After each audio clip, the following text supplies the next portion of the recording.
فوجیوں نے ملبے کے قریب ہی میرے سر پر پٹیاں باندھی۔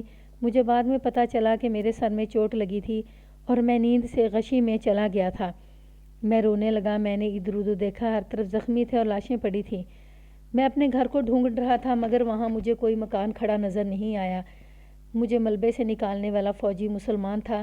وہ مجھے بہلانے لگا۔ میں اپنی امی اور ابا کے پاس جانے کی ضد کر رہا تھا۔ یہ فوجی مجھے ایک طرف لے گیا اور 2 لاشوں کے منہ ننگے کیے۔ یہ میری امی اور میرے ابا کی لاشیں تھیں۔ مجھے میرے بڑے بھائی اور چھوٹی بہن کی اور دادی کی لاشیں بھی دکھائی دیں۔ اپنے مکان میں سے صرف میں زندہ رہا تھا۔ اس کی آواز دب گئی اور وہ سر جھکا کر ہچکیاں لیتا رہا۔ میں نے اس کے لیے پانی منگوایا، اسے پلایا اور دلاسا دیا۔ آپ تصور کر سکتے ہیں کہ اپنی ماں، اپنے باپ اور اپنے بہن بھائی کی لاشیں دیکھ کر 10-11 سال کی عمر کے بچے کی کیا حالت ہوئی ہوگی۔ اس نے مجھے اپنی اس وقت کی حالت سنائی۔ ایک بار تو روکنے کے باوجود میرے آنسو نکل آئے۔ اسے چھاؤنی میں لے گئے، یا معلوم نہیں کہ اس طرح کے بچوں کے لیے کیا انتظامات کیے گئے تھے۔ اسے یہی معلوم تھا کہ فوجی اپنے بال بچوں کے ساتھ کوارٹر میں رہتا تھا اور وہ اسے اپنے ساتھ لے گیا تھا۔ اس نے بچے سے پوچھا تھا کہ وہ کہاں کا رہنے والا ہے۔ بچے نے بتایا تھا کہ اس کے والدین جلندھر کے رہنے والے تھے، لیکن جلندھر میں ان کا اپنا عزیز رشتہ دار کوئی نہیں رہا۔ 3 ماہ بعد یہ فوجی اسے اپنے ساتھ گاؤں لے آیا۔ وہ چھٹی آیا تھا اور وہ اس وقت صوبے دار تھا۔ اس کے متعلق ملزم نے بتایا کہ اس کے بچے تھے اور وہ اس کے ساتھ اپنے بچوں کی طرح پیار کرتا تھا۔ صوبے دار اسے جس گاؤں میں لایا وہ اس لڑکی کا گاؤں تھا جو گاڑی سے گر کر کٹ گئی تھی۔ صوبے دار ان کا قریبی رشتہ دار تھا۔ میں قتل کی جو واردات سنا رہا ہوں یہ 1944 کی ہے۔ یہ صوبے دار اس وقت زندہ نہیں تھا۔ 2 سال پہلے برما فرنٹ پر مارا گیا تھا۔ وہ بچے کو کوئٹے سے لے آیا اور گاؤں والوں کو سنایا کہ اپنے خاندان میں یہ اکیلا بچہ زندہ بچا ہے اور اسے وہ رحم کے جذبے سے لے آیا ہے۔ گاڑی کے نیچے آنے والی لڑکی کے باپ نے صوبے دار سے بچہ لے لیا۔ اس وقت لڑکی کی عمر اس بچے جتنی تھی، یعنی 10-11 سال۔ لڑکی کے باپ کے ساتھ یہ حادثہ ہو رہا تھا کہ اس لڑکی کے سوا اس کی کوئی اولاد نہیں تھی۔ 2 بچے پیدا ہوئے اور مر گئے تھے۔ اس نے صوبے دار سے یہ بچہ لے لیا۔ بعد میں جب میں نے لڑکی کے باپ کے بیان لیے تھے تو اس نے بتایا تھا کہ اس نے اس بچے کو متبع نہیں بنایا تھا، بلکہ اسے اس لیے لیا تھا کہ اس کی بچی کا گھر میں ساتھ رہے گا اور وہ یتیم اور بے آسرا بچے کو پالنے کا ثواب بھی ملے گا۔ اس نے بتایا کہ بچہ صاف ستھرا، سلجھا ہوا اور خوبصورت تھا۔ وہ خوشحال ذمہ دار تھا۔ ایسے ذمہ داروں کے ہاں صرف روٹی کی خاطر لوگ خوشی سے نوکری کرتے تھے۔ ان ذمہ داروں کے طور طریقے بادشاہوں جیسے تھے۔ اس بچے کو اسی ذمہ دار نے بادشاہی شغل کے طور پر رکھ لیا۔ ملزم نے اپنے بیان میں کہا کہ ان اجنبی لوگوں میں اور اس ماحول میں وہ اتنا گھبرایا کہ ہر وقت وہاں سے بھاگنے کی سوچتا رہتا، مگر اسے جب باپ، دادی، ماں اور بہن بھائی کی لاشیں یاد آتیں تو اسے ایسے لگتا جیسے کسی نے اس کا گلا مضبوط ہاتھوں میں دبا لیا ہو۔ کہاں کوئٹہ کا شہر اور کہاں یہ دیہاتی ماحول۔ بچہ بڑے اچھے اسکول میں پڑھتا تھا۔ یہاں گاؤں میں پڑھنے پڑھانے کا رواج ہی نہیں تھا۔ اسے گاؤں کے بچے گندے لگتے تھے اور اسے وہاں کی ہر چیز سے ڈر آتا تھا۔ ذمہ دار اور اس کی بیوی نے اسے اپنے بچی کی طرح رکھا۔ اسے اچھے کمرے میں سلاتے تھے اور اسے اپنی بچی کے ساتھ کھانا دیتے تھے۔ ذمہ دار کی بچی بھی اس کے ساتھ اچھا سلوک کرتی تھی اور اسے اپنے ساتھ لگائے رکھنے کی کوشش کرتی تھی۔ وہ اس کی ہم عمر تھی، وہ آخر بچہ تھا۔ اس کا ذہن اس ماحول اور اس کے انسانوں کو قبول کرنے لگا۔ سب سے بڑی ضرورت شفقت اور پیار ہے۔ بچے کی یہ ضرورت پوری ہو رہی تھی۔ یہ تو ہو نہیں سکتا تھا کہ اس کے ذہن سے اس کے ماں باپ اور کوئٹہ کی زندگی کی یاد اتر جاتی۔ اسے جب یہ یادیں آتی تھیں تو اس کے لیے سنبھالنا اور اپنے آپ کو قابو میں رکھنا ناممکن ہو جاتا تھا۔ وہ ذمہ دار کی بیٹی کے ساتھ کھیلا کرتا تھا۔ بچی اس کی دلی کیفیت کو سمجھنے لگی تھی۔ ایک روز اس بچی نے اسے کہا کہ اسے کوئٹہ کی باتیں سنائے۔ بچے نے اسے پوری تفصیل سے سنایا کہ اس کی ماں کیسی تھی، باپ کیسا تھا، ننھی سی بہن کیسی تھی، اس کا گھر کیسا تھا اور وہ کتنے اچھے اچھے کپڑے پہنا کرتا تھا۔ اس نے شہر کی زندگی ایسے انداز سے سنائی کہ بچی کے منہ سے بے اختیار نکل گیا، یہ گاؤں تو بڑے گندے ہیں، ہم بڑے ہوں گے تو ہم دونوں کسی شہر میں چلے جائیں گے۔ بچے کو بچی کی یہ بات بہت پسند آئی، بلکہ اس کے دل میں بیٹھ گئی۔ اس کے بعد بچے نے اسے کوئٹہ کی تباہی کی داستان سنائی۔ یہ اتنی بھیانک اور ہولناک تھی کہ بچی ڈر کر اس کے قریب ہوگی۔ بچے کے آنسو نکل آئے۔ بچے کے دل میں بچے کی محبت اور زیادہ گہری ہوگی۔ اس محبت میں ہمدردی زیادہ تھی۔ یہ دونوں گھر میں بھی کھیلتے، کھیتوں میں بھی چلے جاتے اور وقت گزرتا چلا گیا۔ ملزم لباس اور عادات کے لحاظ سے دیہاتی بنتا چلا گیا۔ اسی علاقے کے لب و لہجے میں وہاں کی زبان بولنے لگا، لیکن کوئٹہ اور اپنا گھر اور اپنے ماں باپ، بھائی دل سے نہیں اترے تھے۔ ملزم نے تھانے میں مجھے بیان دیتے ہوئے کہا، ان سب کی لاشیں آنکھوں کے سامنے رہتی تھیں، میں کچھ بھی نہیں کر سکتا تھا، غصہ آتا تھا اور دل پر غم کا بوجھ رہتا تھا۔ یہ لڑکی اتنی اچھی تھی کہ مجھے زیادہ غمگین نہیں رہنے دیتی تھی۔ اسے اور کچھ کہنا نہیں آتا تھا تو یہی کہہ دیتی تھی کہ ہم بڑے ہو کر شہر چلیں گے۔ دونوں 15-16 سال کی عمر کو پہنچے تو ملزم کے گھر کے کام بھی کرنے لگا۔ دیہات میں فصل اٹھانے، بازار بھجوانے وغیرہ سے متعلق قابل اعتماد آدمی اور عقل مند نوکر کیا کرتے تھے۔ زمین جائیداد والوں کے کئی کام ایسے ہوتے ہیں جو ہر نوکر سے نہیں کرائے جاتے۔ یہ کام آہستہ آہستہ ملزم کے سپرد ہونے لگے اور وہ دلچسپی سے کرنے لگا۔ اس کی حیثیت گھر کے فرد کی بھی ہوگی اور نوکر کی بھی۔ لڑکی اب جوان ہو گئی تھی، وہ اب ملزم کے ساتھ پہلے کی طرح کھیل نہیں سکتی تھی، لیکن ملزم کے ساتھ اس کی دلچسپی پہلے سے زیادہ ہوگی۔ وہ اس کے کھانے پینے کا اور کپڑوں کا خود خیال رکھتی تھی۔ چونکہ ماں باپ کی اکلوتی بیٹی تھی اس لیے لاڈلی تھی۔ ماں باپ اس کی ہر بات مانتے تھے۔ انہوں نے جوان ہونے کے باوجود بیٹی کو لڑکے کے ساتھ اتنا زیادہ بے تکلف ہونے سے نہ روکا۔ اب ان کی بے تکلفی کا رنگ بدل گیا تھا۔ تنہائی میں ہوتے تو لڑکی بعض اوقات شرما جاتی تھی۔ لڑکے کے ذہن سے کوئٹہ اور شہری زندگی نکلی نہیں تھی۔ اب وہ بھلا برا سوچ سکتا تھا اور اس نے یہ فیصلہ کر لیا تھا کہ وہ گاؤں میں نہیں رہے گا، لیکن لڑکی اس کے پاؤں کی زنجیر بن گئی تھی۔ ان کے بچپن کے کھیل اب جوانی کا کھیل بن گیا تھا جسے پردوں میں چھپ کر کھیلا جاتا تھا۔ ملزم نے خدا اور قرآن کی قسمیں کھا کر کہا کہ ان کی محبت بالکل پاک تھی اور وہ دونوں نے کبھی ایسی ویسی بات نہیں سوچی تھی۔ ملزم کو یہ پورا احساس تھا کہ لڑکی کے گھر والے اس پر اعتبار کرتے ہیں۔ لڑکا شہری ماحول اور شائستہ گھرانے کا پروردہ تھا، لیکن اس پر دیہاتی پن غالب آ چکا تھا۔ وہ دلیر اور اکھڑ بن گیا۔ تعلیم سے وہ بہرا رہا تھا۔ یہ اثرات بھی تھے کہ اس لڑکی کو اپنی ملکیت سمجھنے لگا۔ اسے اپنی ملکیت کا تاثر لڑکی نے ہی دیا تھا۔ لڑکی لاڈلی ہونے کی وجہ سے ضدی تھی اور اکھڑ تھی۔ صرف ملزم کے آگے وہ جھکتی اور اس کی ہر بات مانتی تھی۔ ملزم نے یہ کبھی بھی نہ سوچا کہ ان کی محبت کا انجام کیا ہوگا۔ وہ جب اور بڑے ہوئے تو سب کے سامنے ہنسنے کھیلنے سے گریز کرنے لگے، لیکن ان کا میل جول رک نہ سکا۔ ایک سہولت گھر والوں نے خود ہی دے رکھی تھی۔ لڑکی اپنے رشتہ داروں کے ہاں دوسرے گاؤں جانا ہوتا تو ملزم کو اس کے ساتھ بھیجا جاتا تھا۔ لڑکی گھوڑی پر ہوتی اور لڑکا پیدل۔ لڑکی اکثر ادھر ادھر جانے لگی۔ وہ سیر کی اتنی شوقین نہیں تھی۔ وہ ملزم کو اپنے ساتھ رکھنا چاہتی تھی۔ ملزم نے مجھے یہ بتایا کہ راستے میں وہ رک جاتی اور اسے پاس بٹھا کر دل کی باتیں کرتی اور سنتی تھی، اور کبھی تو وہ اتنی بچی بن جاتی اور کہتی کہ میں بھاگتی ہوں، تم مجھے پکڑو۔ ملزم اس کے پیچھے دوڑتا اور وہ تھوڑی دور جا کر اسے پکڑ لیتا۔ لڑکی اس کے ساتھ لپٹ جاتی، کبھی گر پڑتی اور ملزم کو اپنے اوپر گرا لیتی، لیکن اس کا انداز بچپنے والا ہوتا تھا۔ ملزم نے مجھے بہت سی باتیں سنائی جن سے ظاہر ہوتا تھا کہ لڑکی اس کے بغیر خوش نہیں رہتی تھی اور اسے زیادہ سے زیادہ وقت اپنے ساتھ لگائے رکھنے کے موقع پیدا کرتی رہتی تھی۔ مجھے اس کی اتنی باتیں سننے کی ضرورت نہیں تھی۔ وہ ہر ایک بات مجھے سنا کر شاید سکون محسوس کر رہا تھا۔ میں نے اکتاہٹ کا اظہار نہ کیا، بلکہ ایسا رویہ اختیار کر لیا جیسے کہ میں اس کا بے تکلف دوست ہوں۔ مجھے جب یاد آتا تھا کہ میں تھانے دار ہوں تو میں بے تاب ہو جاتا کہ وہ فوراً قتل کا اقبال کر لے، اور جب میں ایک عام انسان کی حیثیت سے اس کی طرف توجہ دیتا تھا تو میری تمام تر ہمدردیاں اس کے ساتھ ہوتی تھیں۔ مجھے اس پر رحم آتا تھا۔ پھر میں اس کا ہمراز دوست بن کر اس کی باتیں ہمدردی سے سنتا اور دلچسپی کا اظہار بھی کرتا تھا۔ وہ اپنے ماں باپ کا بڑا پیارا بچہ تھا، مگر اس گاؤں میں لوگ اسے زمیندار کا نوکر کہتے تھے۔ دونوں کی عمر 20-21 سال ہوگی۔ ایک روز لڑکی نے اسے بتایا کہ ماں باپ اس کی شادی کی باتیں کر رہے ہیں اور 3 گھروں سے پیغام آ رہے ہیں۔ ملزم کو ایسے لگا جیسے کوئٹے کا زلزلہ ایک بار پھر آ گیا ہو۔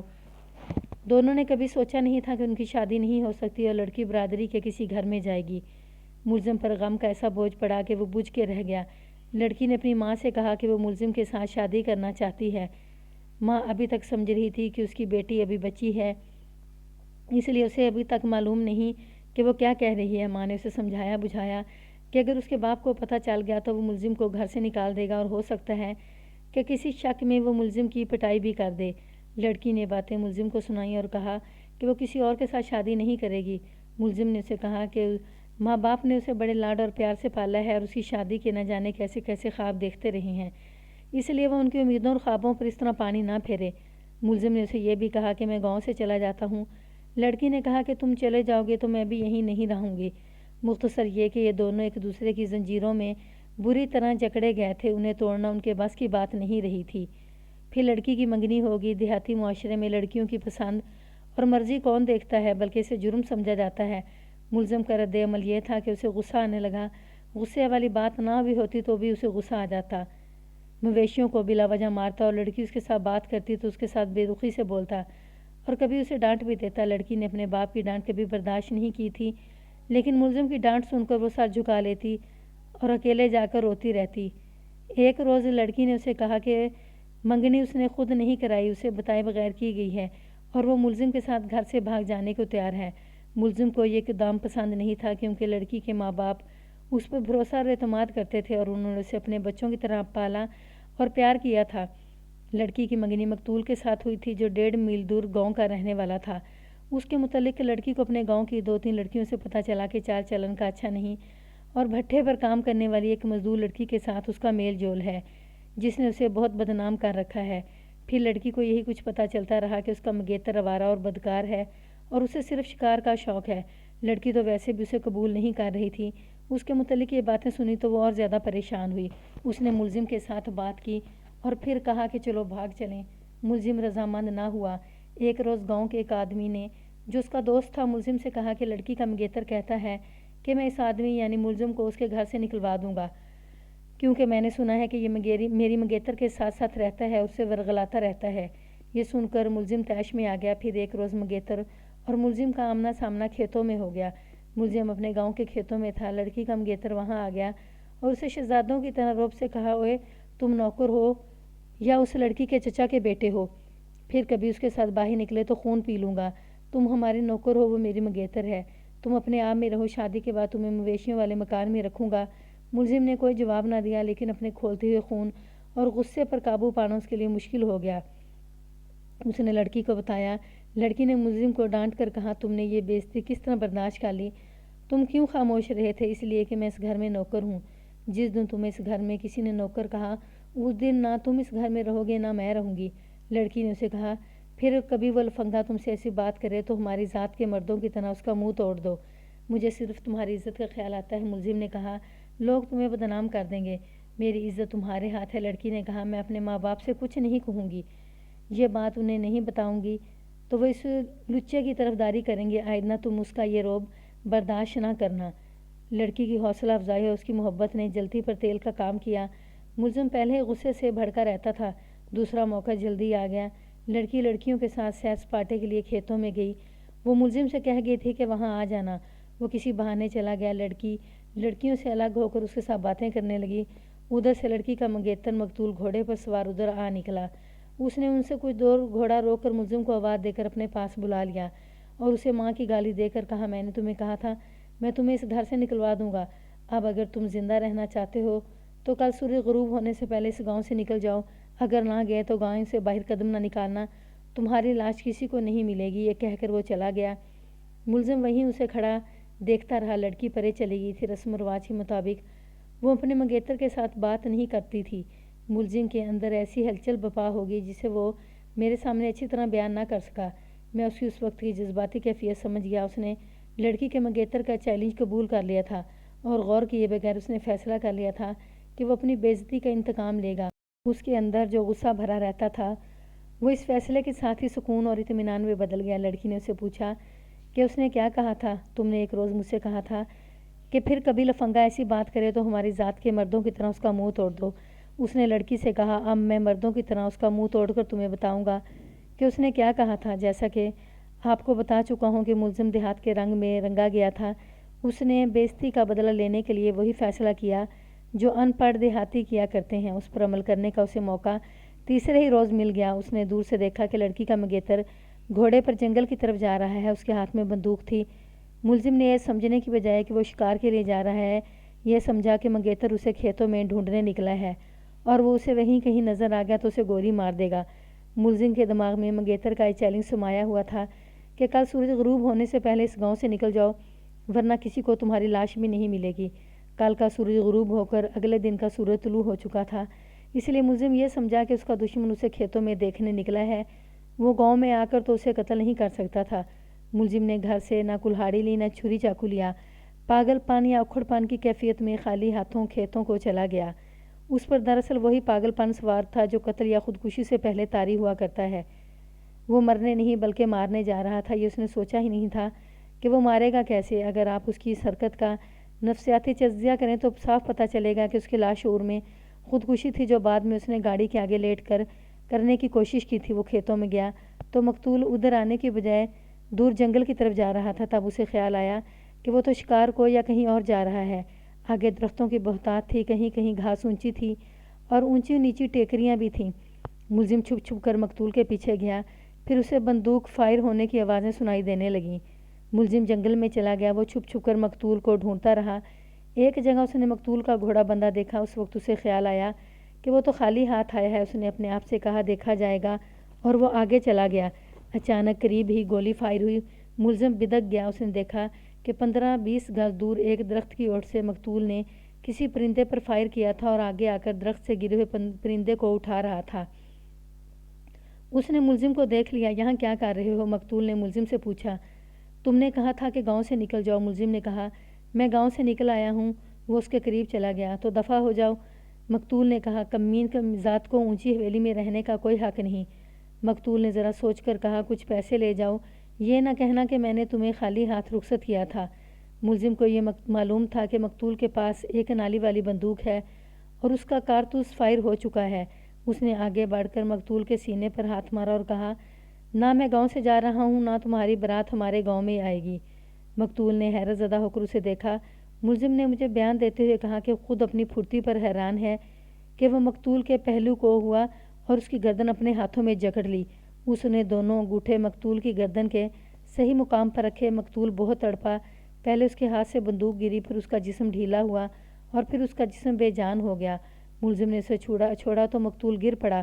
ملزم وہاں سے چل پڑا۔ اب وہ دوسری طرف جا رہا تھا۔ میرے کھوجی نے کھرا ٹھیک اٹھایا تھا۔ جائے واردات تک ملزم کے کھرے کسی اور سمت سے آئے تھے اور وہ واپس دوسری سمت گئے تھے اور یہ کھرے سیدھے آہنی پھندے میں گئے۔ ملزم کچھ دور جا رکا اور پیچھے دیکھا کہ مقتول اٹھا تو نہیں۔ وہ نہیں اٹھا تھا۔ ملزم نے ادھر دیکھتے ہی پیچھے کو قدم اٹھائے، پھر سیدھا چلنے لگا۔ دوسرا قدم زمین پر رکھا ہی تھا کہ اچانک اس کے پاؤں کے نیچے بڑی زور سے تڑاک ہوئی اور اس کا دایاں پاؤں پھندے کے نوکدار دانتوں میں جکڑا گیا۔ دندانے اس کے ٹخنے میں اتر گئے۔ اس نے نیچے دیکھا، پھندا گھاس میں چھپا ہوا تھا۔ گھاس ہرنوں کے لیے رکھی گئی تھی۔ ملزم نے اس قسم کا پھندا 2-3 بار دیکھا تھا۔ قریب ہی اسے لمبوترا سا پتھر نظر آیا۔ اس کی مدد سے اس نے پھندے میں سے اپنا پاؤں نکالا۔ وہ پھندے کو کھولنا جانتا تھا۔ پاؤں زخمی ہو گیا۔ پرے جا کر وہ ایک درخت کے نیچے بیٹھا تھا اور اپنی پگڑی پھاڑ کر خون صاف کرنے لگا۔ پھر اس نے زخموں پر مٹی ڈالی اور پگڑی سے پٹی باندھ کر آ گیا۔ گھر جا کر اس نے زخم صرف لڑکی کو دکھایا اور اسے بتایا کہ اس کے منگیتر کو وہ ختم کر آیا ہے۔ لڑکی پہلے تو گھبرائی، پھر سنبھل گئی اور بولی یہ تم نے مجھ پر بڑا احسان کیا ہے، اب دوسرا احسان کرو، چلو یہاں سے بھاگ چلیں۔ ملزم نے انکار کر دیا اور کہا کہ اب وہ اکیلا جائے گا اور ہمیشہ کے لیے چلا جائے گا۔ لڑکی نے اپنی محبت کا واسطہ دیا۔ ملزم پر کچھ اثر ہونے لگا۔ جب وہ اپنے آپ میں آیا تو اسے خیال آیا کہ وہ قاتل ہے اور پکڑا جا سکتا ہے۔ اس نے اپنے بچاؤ کی ترکیبیں سوچنی شروع کر دیں۔ لڑکی نے بھی اس کی مدد کی۔ ملزم نے اپنا زخم چھپائے رکھا۔ لڑکی نے اسے کوئی دیسی دوائی اور مرہم دی۔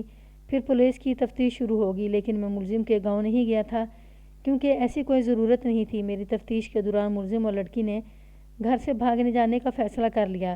لڑکی نے اسے کہا تھا کہ یہ منگیتر مر گیا تو برادری میں منگیتروں کی کمی نہیں، اس کی شادی کسی صورت میں ملزم کے ساتھ نہیں ہو سکتی تھی۔ انہوں نے فوراً بھاگ جانا اس لیے مناسب نہ سمجھا کہ ان پر قتل کا شبہ ہوگا اور پولیس ان کا پیچھا کرے گی، اور دوسری وجہ یہ تھی کہ ملزم کا پاؤں ابھی ٹھیک نہیں تھا۔ لڑکی امیر ماں باپ کی اکلوتی اور لاڈلی بیٹی تھی۔ اس کے لیے بھاگتے وقت رقم ساتھ لے جانا کوئی مشکل مسئلہ نہیں تھا۔ 1 مہینہ گزرنے کو آیا تو ان دونوں کو یقین ہو گیا کہ اب پولیس ان پر شک نہیں کرے گی اور پاؤں بھی پہلے سے بہتر ہو گیا تھا۔ ان دونوں نے پاؤں کا زخم کامیابی سے چھپائے رکھا تھا۔ لڑکی نے گھر سے بہت سی رقم چرا کر اپنے پاس رکھ لی۔